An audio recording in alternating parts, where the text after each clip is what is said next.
Selamat datang saudara-saudari.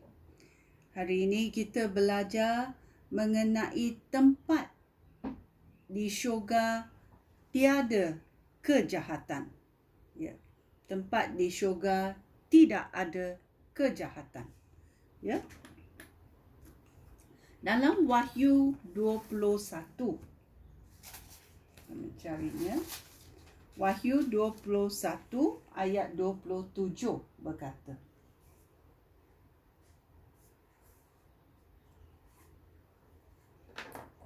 segala sesuatu yang najis tidak akan masuk ke syurga. Demikian juga orang yang melakukan perkara-perkara memalukan dan orang yang berdusta. Hanya orang yang nama mereka tertulis di dalam kitab orang hidup yang dimiliki oleh Anak Domba akan masuk ke kota itu, iaitu syurga. Ya, ini adalah tempat di mana tiada kejahatan dan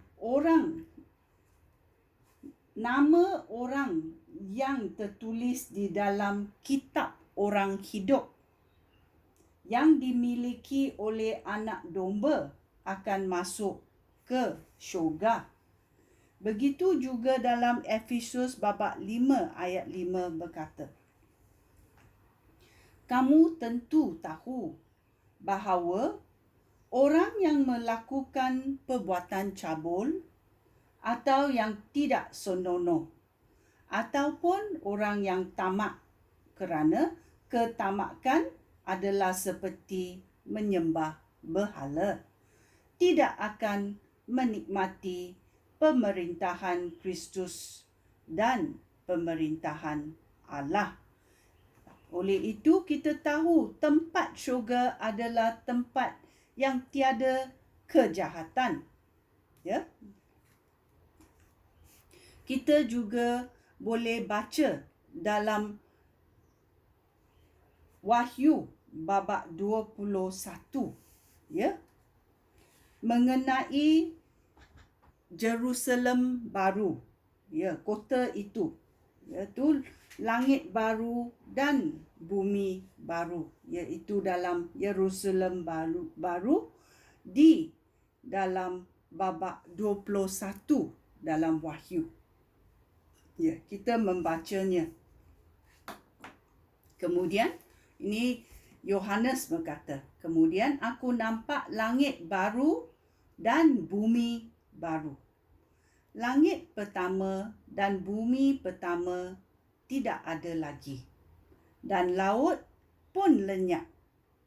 Aku nampak kota suci itu, Yerusalem baru, turun dari syurga daripada Allah. Kota itu sudah disiapkan seperti pengantin perempuan yang telah berhias untuk menemui suaminya. Aku mendengar suara lantang berseru dari takhta itu. Sekarang Allah tinggal bersama-sama manusia. Dia akan hidup bersama-sama mereka dan mereka akan menjadi umat-Nya. Ya, Allah datang untuk tinggal bersama-sama manusia. Allah sendiri akan tinggal bersama-sama mereka dan menjadi Allah mereka.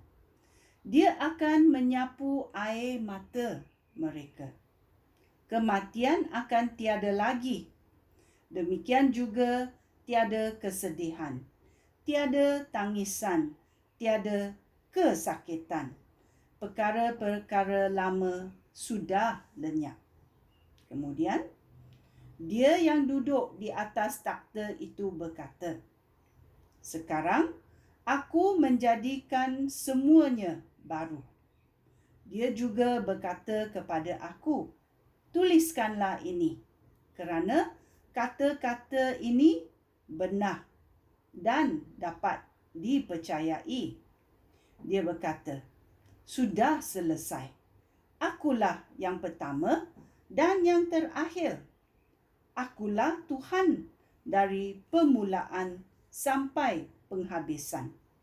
Orang yang dahaga akan aku berikan air minum dengan percuma dari sumber air yang memberikan hidup. Sesiapa yang menang akan menerima hak ini daripada aku. Aku akan menjadi Allahnya dan dia akan menjadi anak aku. Ini adalah apa yang dikatakan oleh Yesus Kristus dan ini adalah benar dan dapat dipercayai. Ya, kita tahu bahawa alam semesta di syurga adalah produk yang sama seperti apa teladan Tuhan. Ya, kerana syurga adalah manifestasi penuh kehadiran Tuhan. Ya.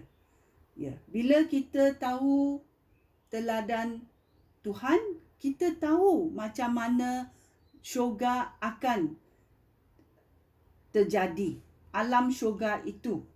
Dan ini akan melambangkan, syurga akan melambangkan kesucian, kemuliaan dan tempat yang kekal abadi. Ini adalah apa yang kita belajar mengenai syurga.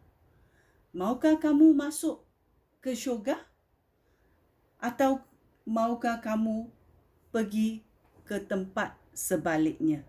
Syurga adalah cahaya dan tempat yang sebaliknya adalah kegelapan.